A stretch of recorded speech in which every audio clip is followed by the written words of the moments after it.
Way back in early 1971, I had a precognitive dream, a dream about the future.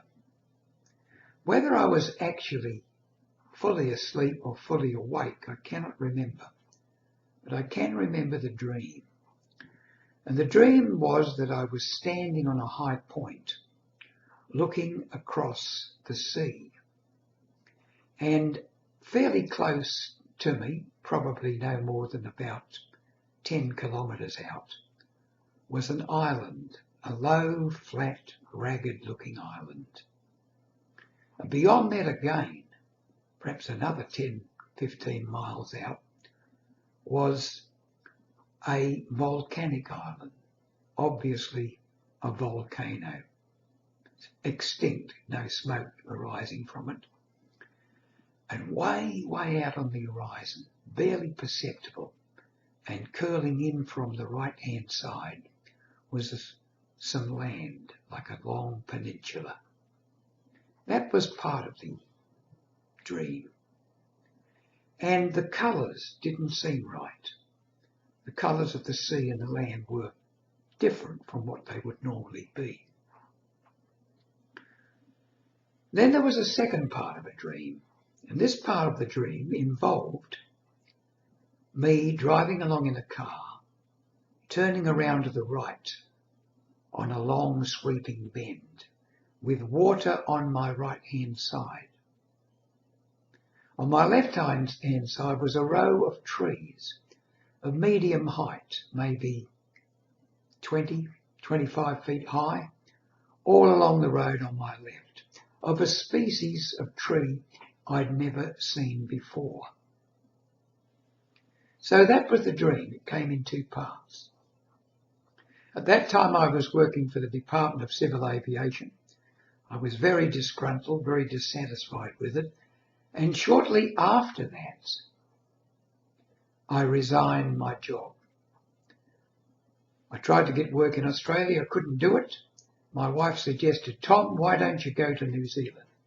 So off I headed to New Zealand by myself with the intention of getting a job and a home and sending for my wife and 3 children. And this I did. All of this worked out splendidly. When we got to New Zealand, we rented a home, and then from there we rented a second home.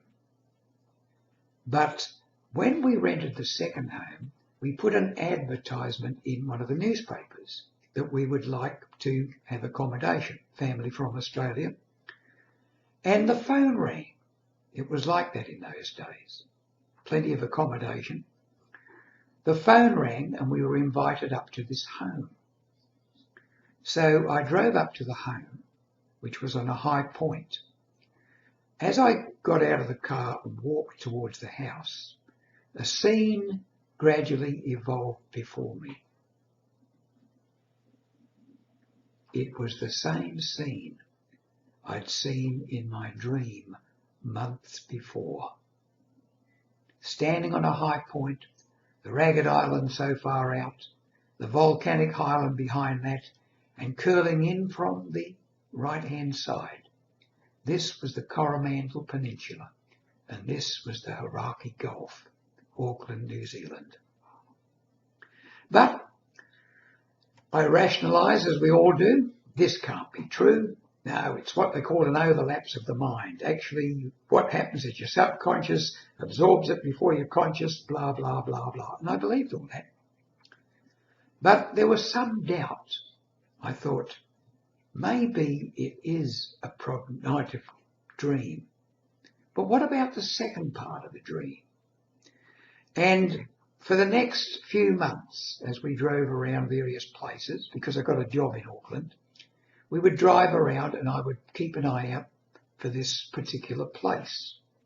It never evolved, never came about for a long while. And after a while, I began to forget about it. And then, would you believe it? I was in the union, the trade union in the post office. It was virtually compulsory. And one of the things they ran was a sort of a lotto And if you got a prize, you could get accommodation at resorts at a discounted price, subsidised by the union. And would you believe it, I got third prize. First prize had been chosen. People had selected the Bay of Islands. Second prize, they all wanted to go Mount Maunganui, Taronga. My choice, Picton, top end or north end of the South Island. So we went down there. And would you believe it?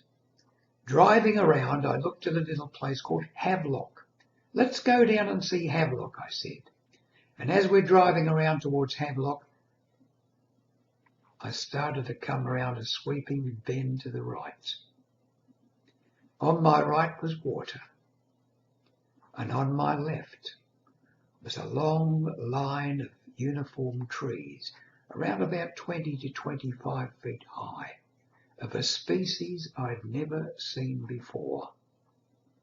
The second part of the dream had come true.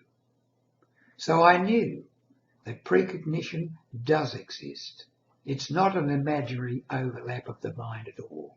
We can dream about the future. I'd done it. Have you ever done it? Have you ever had a precognitive dream?